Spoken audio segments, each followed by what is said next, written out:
Suit up, strap in, warm the tires, and leave on yellow. Time for the MitsuTimes podcast, presented by MitsuTimes.org, the home of the fastest Mitsubishi cars. With your host, Josh. Hey, what's going on, guys? Welcome back to the MitsuTimes podcast. My guest today is Mr. Christian Goodrum, the owner and driver of the world's quickest Galant GVR4 and fastest, right, Christian? Correct. And fastest Galant GVR4. How are you, sir? Doing good. How you doing? I'm great. I always love having the number ones on here. It's an honor to get to talk to you. I love seeing the car in action. I feel like every time I post something, people always say, "Man, and this is at altitude too." So yeah, it's on fire. Yeah, it's been doing good, man.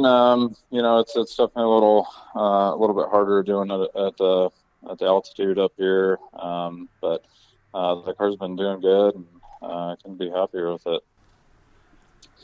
So what was the we'll get into what the setup is now, but what was the big change that got it to where it was kind of high eights to where it is now, knocking on the door of a 7?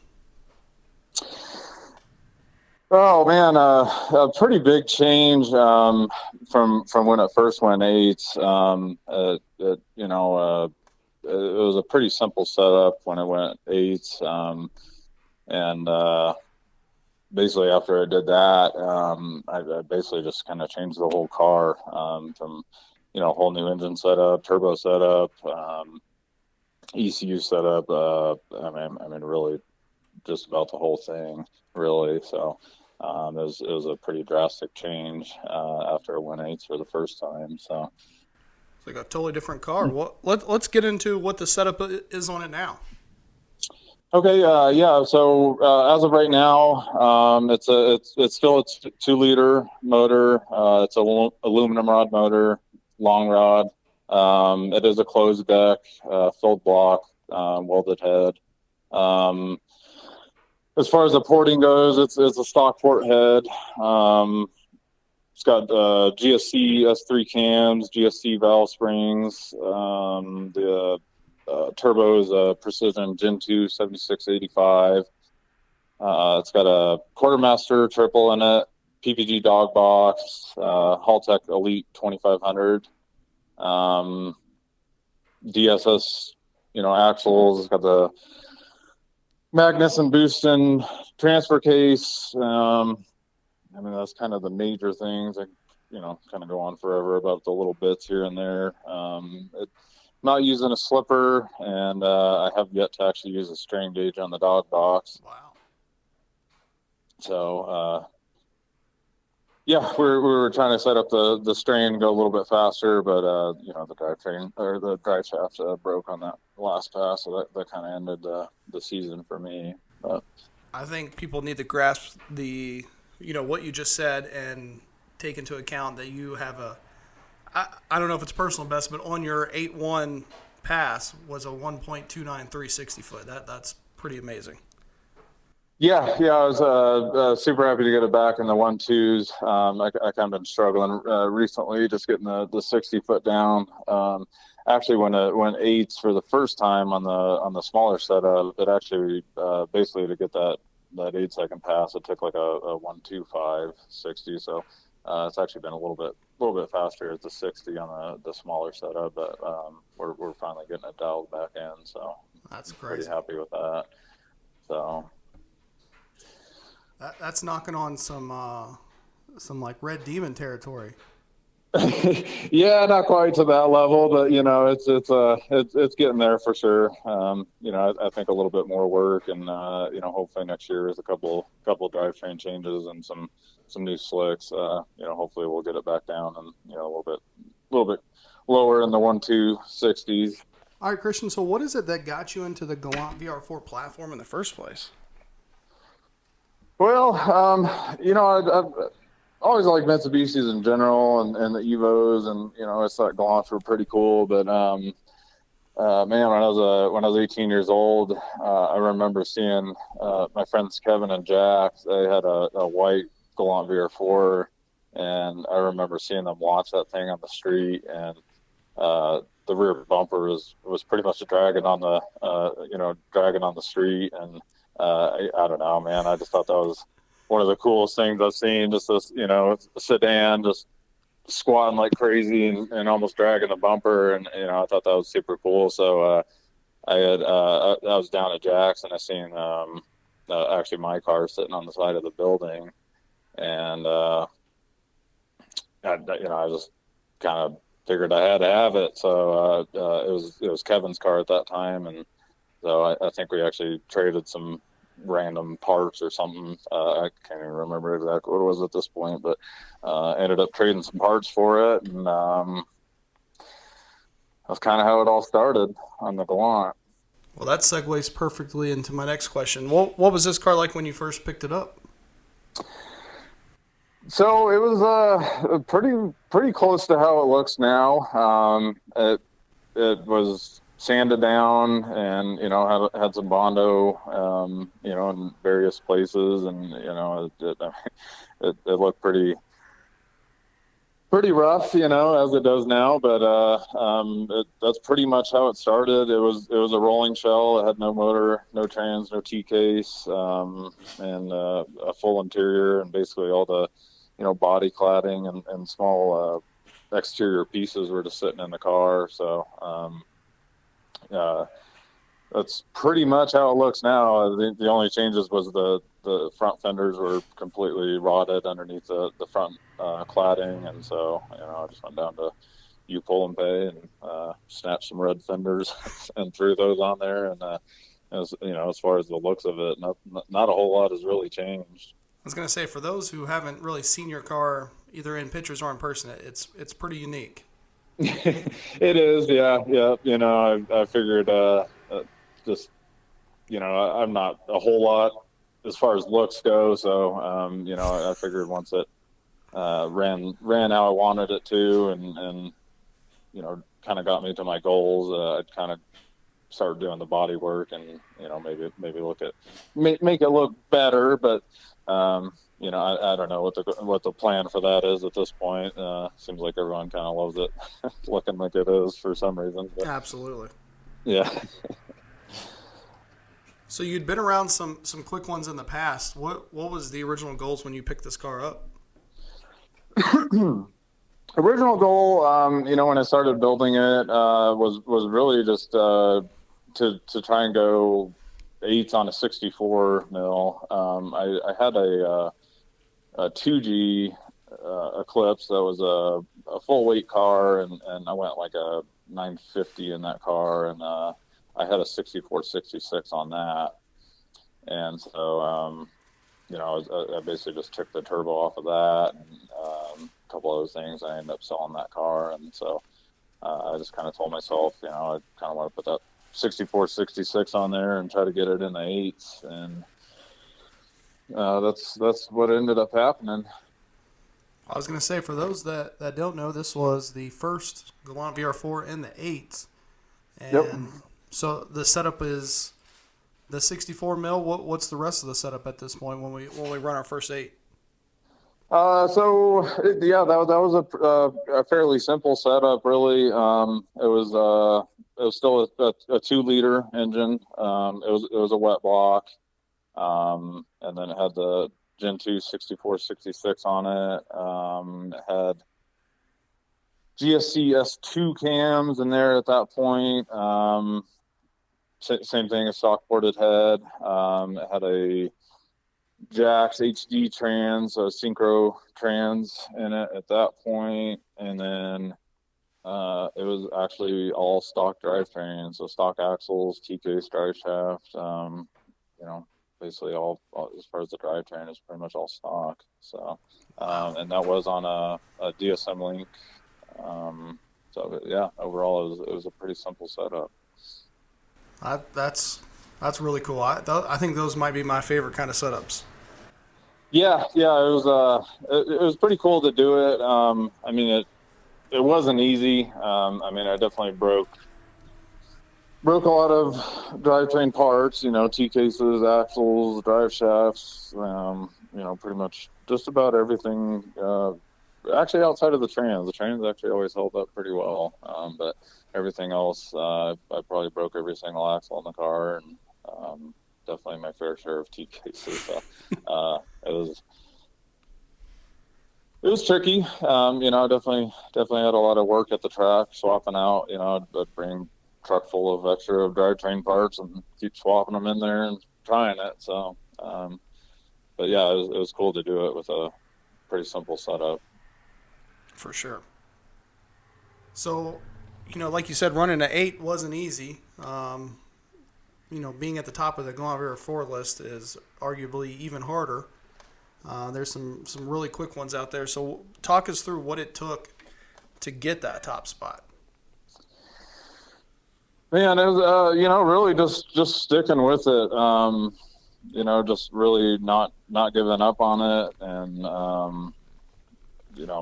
especially after, so many part failures and the drivetrain and, really just some patience and not giving up. A lot of supporting friends and family, and just a lot of nights in the garage working on the car, and getting ready to go back to the track and try it again. I bet.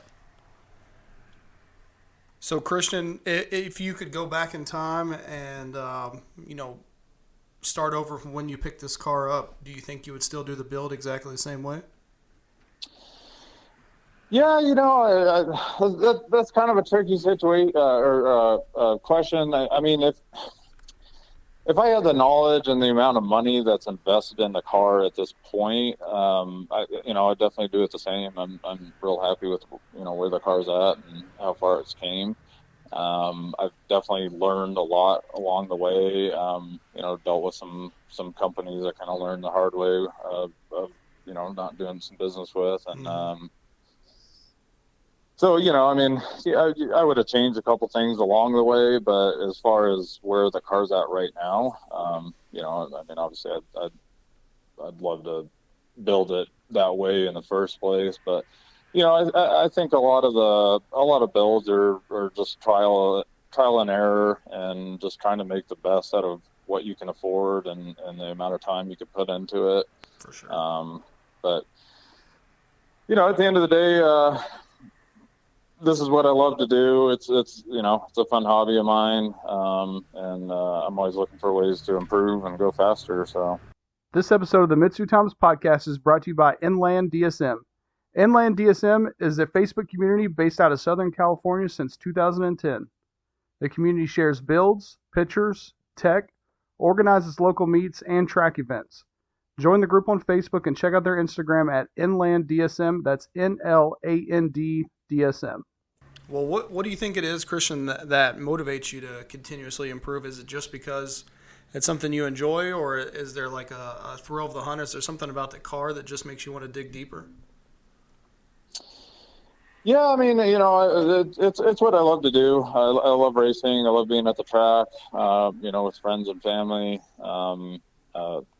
My loving and supporting woman, she really pushes me and motivates me to keep going. Lots of friends also, same thing, just motivate me and push me to keep going with the car. Hitting the goals that I set for the car, that's awesome. It seems like, especially this year, every time we've been out to the track, we've been going faster. And of course, breaking records is pretty cool too. So it's an added bonus. Absolutely, yeah.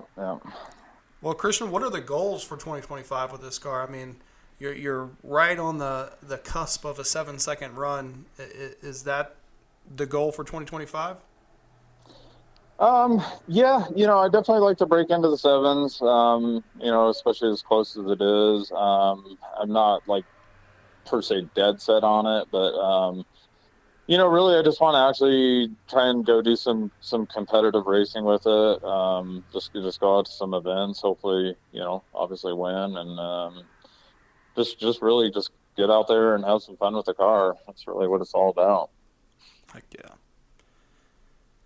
One thing that I really appreciate about the GVR4 community, at the top of the list, everybody's so supportive of one another, whereas you don't see that a whole lot on some of the other lists.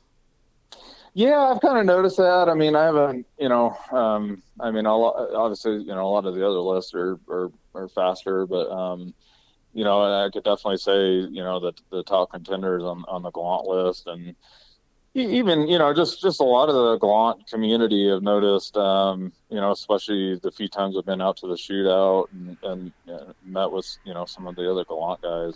They're awesome people, and, real supporting, and always willing to basically pull the shirt off their back to help out, and it's kind of seems like it's a little different community there, but sure. It's hard to say for sure, but a lot of awesome guys in there. Well, Christian, what would you say are your long-term goals with the car?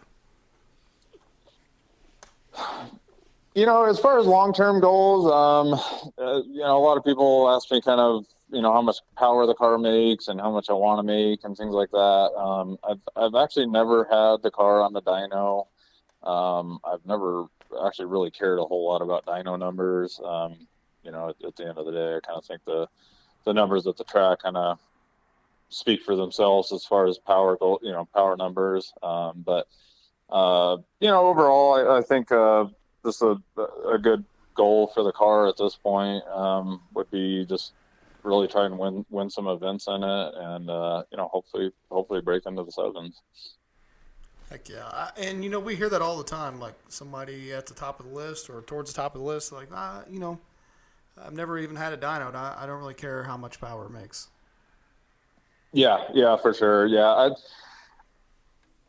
I'm kind of debating. I thought I'm kind of thinking about maybe putting it on a dyno this winter. I don't really, care about what the number comes out, or I'm not chasing a number with it. But I might just try to get it on a dyno to, make some cam adjustments and tune adjustments, and just try to dial it in and just see where it picks up power. For sure. Well, Christian, you've been around the Gallant VR4 platform for a while, and you're passionate about the chassis. If someone out there, they're building a Gallant VR4, or maybe they're thinking about picking one up that they see on Marketplace, what advice would you give them for their build? Oh, man, that's a tough one. I'd say, really just try to do what you can, do as much as you can, so you know how to work on the car, and maybe, oh man, I don't mean this in like a negative way by any means, but maybe try and set like a 10-second or slower goal, maybe. That's kind of like the sweet spot for DSMs, it seems like, in general. It seems like you can have a 10-second or slower car that's pretty reliable. It seems like when you're trying to go, deep into the nines or faster, it's just kind of, that's when you start running into really a lot of drivetrain issues. That's kind of my experience with it. Other than that, just, I guess, be ready for a pretty expensive and time-consuming hobby. Yep. I think we all can relate to that. For sure. Yep. Christian, you talked about a 2G in your past. Is there any other Mitsubishis in your past that you've really enjoyed? Yeah, I mean, I've had a fair share of Mitsubishis. I've had, honestly, I can't even remember exactly how many. I've had quite a few 2Gs over the years, and then basically my last one was the one that went 950s. I've had a few 1Gs, nothing too crazy with those, and then I've had an Evo 9, and that's obviously, and then the Gallant. So a little bit of everything. Yeah, a little bit of everything. Yep. So, Christian, what events can we come out and see your car in action in 2025? I don't have anything for sure set in stone yet. We got a couple. Steel City No Prep. It's a back of the track no prep event we have here in Colorado at Pueblo. I'm going to try and do some of those. They're talking about another event that they might put together with an import class. So I'd probably like to go to that if they make that happen. And then I haven't been to the shootout in the last couple years. I recently opened up a business of my own, and so I've been kind of busy with that. But I'm definitely going to try to make it to the shootout this year if that's in the cards. I'm going to try pretty hard to make it to that one for sure. So other than that, I don't have anything for sure set in stone at this point. I was going to say, I can't remember the last time I remember seeing your car. Maybe 2021? I think it was, it would have been 21, yeah. And that one, and then the year, or the one before that was the only two shootouts I've ever been to. So okay. It's definitely an awesome event, and I'd definitely like to try to make it back this year. For sure. Do they have any import face-offs in your area? Not in Colorado anymore. They used to come out to Bannerman Speedway, and I'm not sure if you know, but Bannerman recently closed. Yeah. This is the first year they've been closed, and so the only tracks we have here is Pueblo, and then there's one out in Julesburg as well. So no more import face-offs in Colorado, and then I know PFI does a couple import races too. So we'll see what the rules is for that, and see if I can make it to that next year as well. Yeah, losing Bandamere is a heartbreak for sure. It is, man. That track was. I haven't been to a ton of them, but I've been to a pretty good fair share of tracks around the country, and I could definitely say Bandamere was definitely one of my favorites, or definitely my favorite. And could be a little biased because it's here in Colorado, but it was really an awesome track. So yeah, it was pretty heartbreaking seeing that close down. But they are, I guess they have secured land, and at least that's a rumor. And I don't know. They said they're going to try for 2025. I'm not sure if that'll happen, but we can all hope. Yeah. So the family's trying to do something elsewhere. Yeah. Yep. That is what I've been told and seen online. So we'll see what happens. Cool. Well, Christian, where can people find and follow you on social media and get a look at your number one Galant VR4?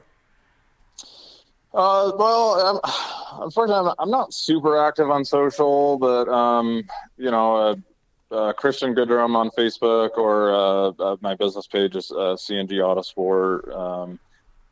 So those two are on Facebook, and I'm going to try to be better and post a little bit more on social media. And then as far as Instagram goes, it's GHC Goodrum. So those are kind of the only social media that I have as of right now. Okay. Well, Christian, it takes a village to make a number one Galant VR4 car. Absolutely. So is there anybody out there that you want to give a thanks or a shout out to? Yeah, for sure. I'd definitely have to give a shout out to my amazing woman, Alicia, my son, Enzo. They're always supporting and pushing me to do, get out there and do better with the car. Probably the biggest shout out would go to my good friend and tuner, Kevin McGee. He's spent a lot of, he goes to every single track event with me, and he's definitely gave me a hand at the house in the garage, putting the car together. A good friend of mine, Tracy, he's always out there helping me get the car turned around and ready for the next round. He's been a huge help at the track. And just a lot of my other friends for the support and motivation. Tyler Diaz, Tyler Olson, Mitch, Luke, Bronson, Cameron, a good buddy of mine, Fast Eddie, Jim at JNS Polishing. That's just to name a few, but they're definitely big supporters, and always willing to lend a hand. Whether I need it putting the car together at home or out at the track, always coming out and supporting and pushing to do better. And really just, not letting me give up. And, I've, last couple of years, I had some, I kind of been struggling. And, at the beginning of this year, I had a pretty bad, I had a fuel pump failure and a pretty bad head gasket failure, and I ended up catching the engine bay on fire. And, after that, when everything, you got to replace every single, the wiring harness and the line and rebuild the whole motor and everything. It was tough, and, I was pretty close to just kind of throwing in the towel, at least for a little bit, taking some time off. And, a lot of my friends and family just, pushed me to just keep going on it, and just didn't really, let me give up. So, it's been awesome to have that support. For sure. Those are the best kind of people that won't let you give up. Yeah, for sure. It's easy to do sometimes, but it was definitely worth it. It's been a good year this year. Good deal. Well, Christian, it's been an honor, man. I appreciate you so much for coming on here and telling the story of your number one Galant VR4. I wish you the best, and I can't wait to see that 7-second slip. Awesome, man. Yeah, thank you very much. I'm honored to be on the podcast, and thanks for inviting me. Of course. I'll talk to you soon. All right, cool. Thank you for listening to the MitsuTimes podcast. Check out our Instagram and Facebook for daily updates. Get added to our list by going to MitsuTimes.org and clicking Submit a Slip. Thank you to all of our sponsors.